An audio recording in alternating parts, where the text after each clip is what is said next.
What's up guys, Frank Macaluso here from Garageaholic, giving you another episode of the E30 M3 NLA restoration. As you can see, we've made a lot of progress on this, and for those of you who are new to the channel, welcome. This is like a 30 to 40 video series dedicated to rebuilding or tearing down and then rebuilding this E30 M3 from the ground up, and we are very, very close to finishing it. Today we're going to be going through the air conditioning system, and this really does apply to all E30s generally speaking. What we're going to do is break this video up into two sections. The first section is going to be AC troubleshooting and vacuum testing. If there's a leak, how do you detect it? How do you vacuum test? What type of materials and tools do you need in order to do that? And we're going to be using one of these, which is a standard vacuum setup with two gauges, one for low pressure, which is blue, and one for high pressure, which is red. So guys, stand by. We got a lot to do, a lot to cover in this episode, and I really hope you learned something about working on your E30. Stand by.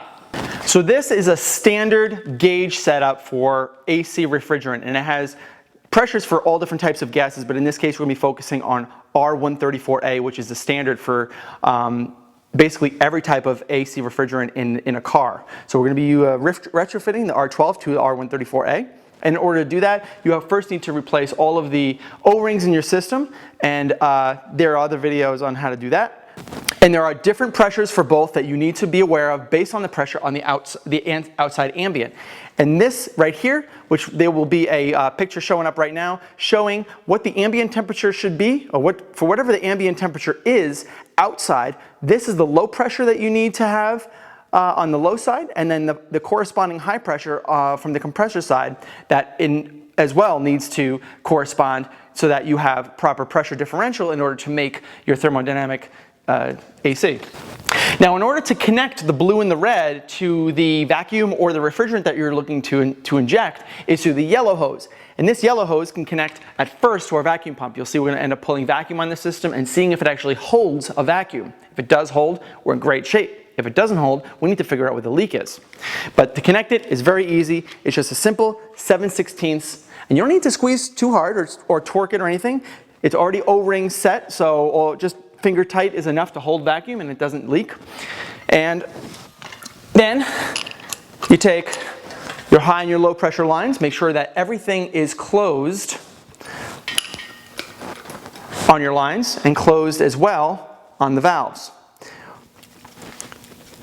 Once they're closed, you can now hook it up to the E30's AC system.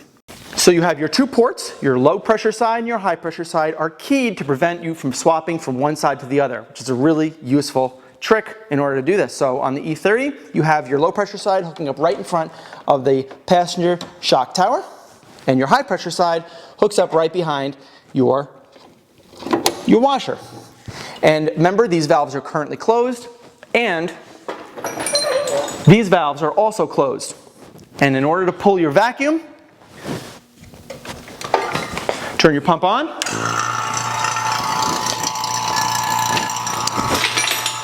At this point, it's only pulling vacuum in this manifold. That's it.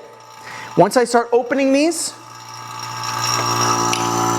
it allows that pressure to go into the gauges and now be read by the gauges.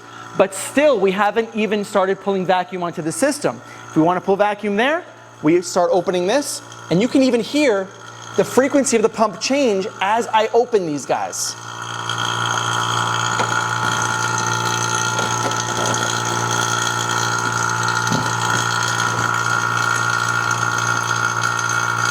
Now that both of them are opened, we're adequately pulling vacuum, and now we have to make sure that both of these gauges are at -30 or 30 inches of mercury, and then we got to turn the vacuum pump off. You can see the low pressure side is near 30 millimeters of mercury, and the high pressure side is almost exactly on 30 millimeters of mercury.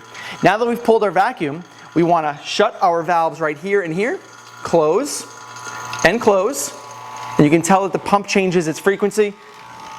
We turn the pump off, and now the system is properly sealed from the entire system all the way to the gauges. So if the pressure within the system changes on the car, the pressure in the gauges will end up changing to reflect that, which means that if it does change, we have a leak. Okay, so we've had the system basically setting in closed mode for about 10 minutes. And as you can see here on the gauges, it's already starting to creep back up to 0 pressure or atmospheric, which means that we have a leak somewhere in the system. Now, how do we determine where the leak is? So this is the setup that I put together, and it's actually pretty clever. I have 100 psi shop air going into a regulator. Now this regulator can regulate it down to anywhere from 100 psi all the way down to 1 psi as the output. In this case, I have it set to 40 because the low pressure system is easily going to be able to handle 40, and I wanted the low pressure system to be the defining factor for what we actually test to. In this case, all we have to do is set the pressure, which I already did, and then you open the valve. You can see that that's letting the air out at 40 psi. We're going to take this line and put it in here as if we're going to be injecting the air into this line. So like I said, finger tight is just fine. It'll hold the pressure, no problem. Keep in the open state and connect to our shop air. The valve is off. Looking at the gauge, slowly creep it up. The gauge is going up because it's filling in this system and that system, and you can see that these two gauges are going to probably stop around 40 psi. So now I have the lines completely filled with 40 psi of shop air, including the entire AC system. And even still right now, if you're careful and you listen carefully, you'll hear that there is air coming out of the system.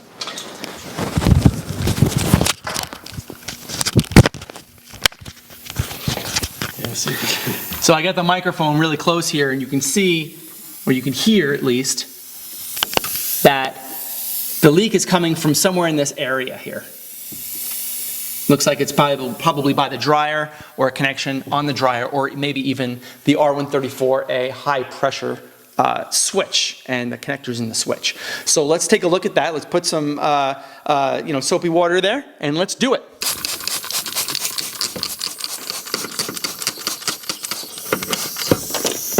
See the bubble? See the bubble down there?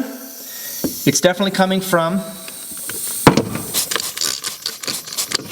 there it is.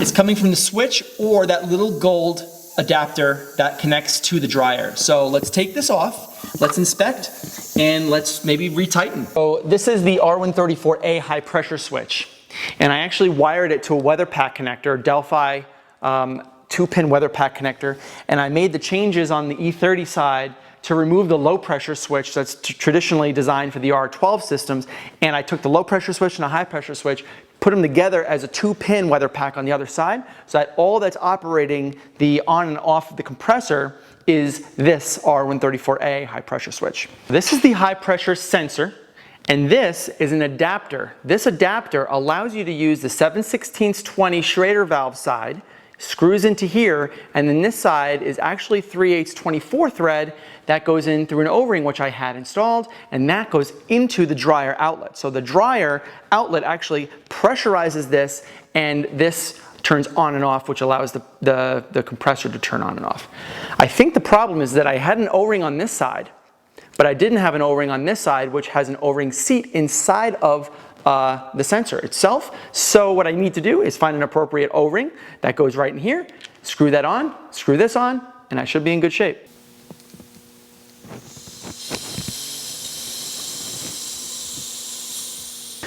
It is quiet as a mouse. Everything is really looking real good. It's holding the pressure. I mean, it's silent in this garage and I don't hear a thing. That's right, quick change of clothes, but I want to tell you this, that we drove for we've gotten a lot done here in the last 3 weeks since we last filmed, but we do want to pick up where we left off on the AC. The car runs and drives, and we know that it's holding vacuum. If you can hear behind me, we've actually been running this vacuum for probably the last 25 minutes, and it's been holding steady. So what we're going to do now is we're going to record these values here, we're going to shut off these valves, turn off the pump, and we're going to disconnect the pump completely and let it sit for a half hour and see if those pressures hold.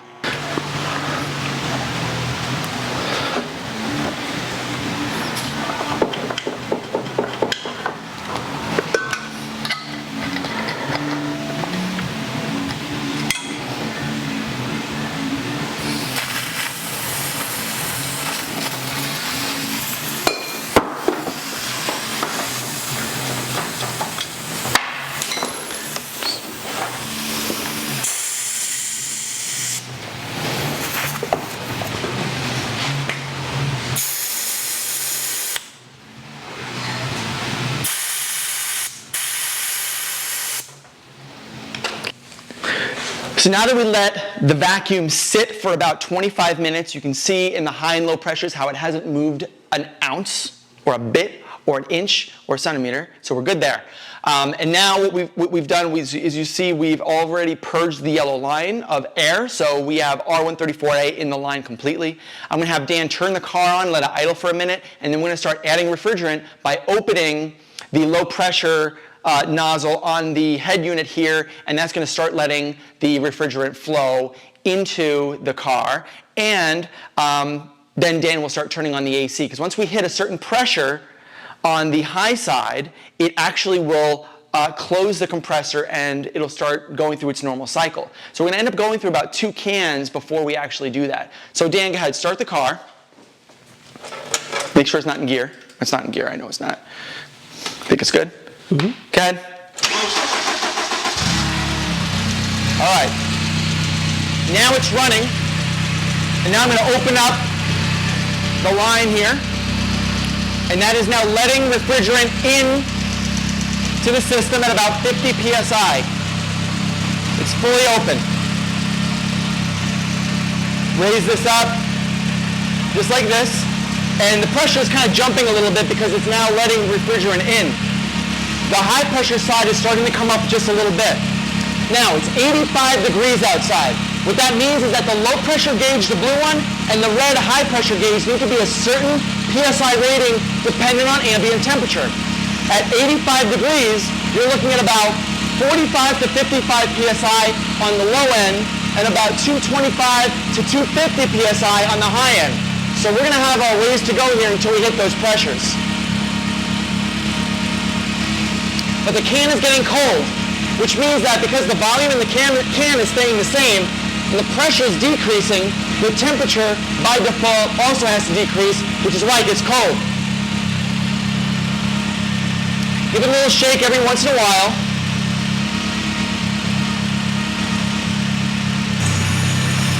Take this.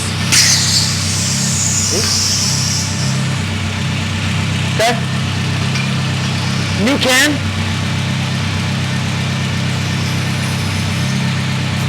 Okay. Open it up. Okay, now more refrigerant starting to come in.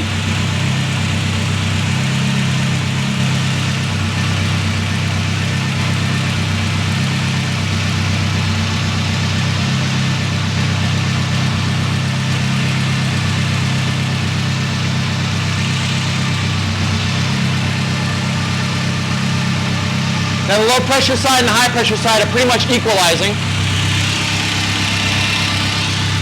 The compressor is not kicked on yet. So that means we have almost enough gas to fill the system. All right, so we had a problem with the compressor kicking on. So we checked our switches, which there was only one R134a high pressure switch that we converted to. We traced back the wire all the way to the switch itself. The power going into the switch is a white wire that comes off of a splice from a green wire with a brown stripe. And at that splice, the power wasn't being transferred over from that wire to the white wire that goes into the AC. So the positive 12 volts was not getting through into the compressor. So we fixed that, and now we're ready to start and finish up. Now we're at about 80 to 90 psi on both the low and the high side, which means that the compressor hasn't kicked on. So the whole system is at equilibrium at this point. So let's get started. Dan, why don't you kick the engine on, turn the engine on.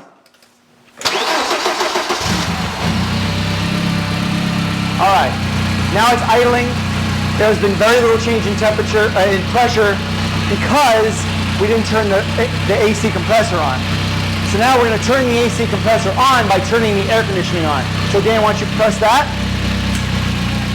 All right, so now there's load on the engine. You can see that the low side goes down quite a bit, and the high side is creeping up over 100 psi. So we're just going to keep on adding more refrigerant, and this becomes an iterative task until you hit your pressures for the low side and the high side.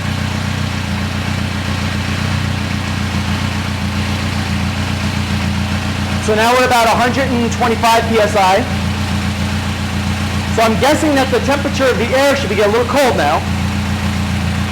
Oh, we can. Dan, why don't you record the temperature on the thermometer? There we go, we're at 150 psi now. I'm going to shut this off.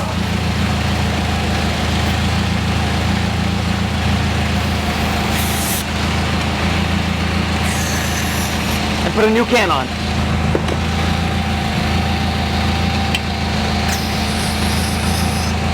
Nope. Open it up, and you'll see the pressures. And you'll see the pressures start to go up again. We're starting to get a little cold air. Air's getting cold, guys. Air's getting cold. Bringing it in on the low pressure side, and that high pressure side is going to continue to creep up. Now remember, the pressures for 85 degrees are about 50 psi on the low end and about 230 on the high side. Right now we're at about 200 on the high side. Dan, how's the temperature looking? We just hit 70 degrees. So we're down from 85 to 70. 70, coming down to 70 degrees. Yep. We're at 200 psi now, and I feel like I'm going to have to go into another can in order to hit that low pressure end. Yeah.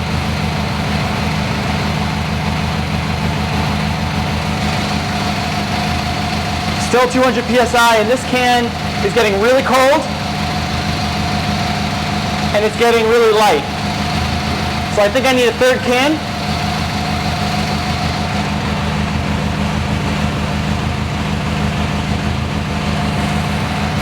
Shut it down. Yeah, that's empty. Okay, I'm going to let it sit for a minute now, because right now I'm at 250. Okay, so we're close. Which is really close to what it would be required for 80 degrees. Yeah, just be ready to shut off the coolant when we put the next bottle on. So we're just going to let it sit for a little bit, and we're going to let the air kind of see how cold it gets. 65. Air's getting colder. It's getting 65 now. Shouldn't get much colder than 60, 65 in the cabin, right? I don't know. So we don't really know exactly how cold it should get as the air is blowing out, but I'm thinking that it should probably get around 50 degrees, because remember, it's like 85 degrees out right now, and that right there is like a 35 degree delta, which is pretty impressive.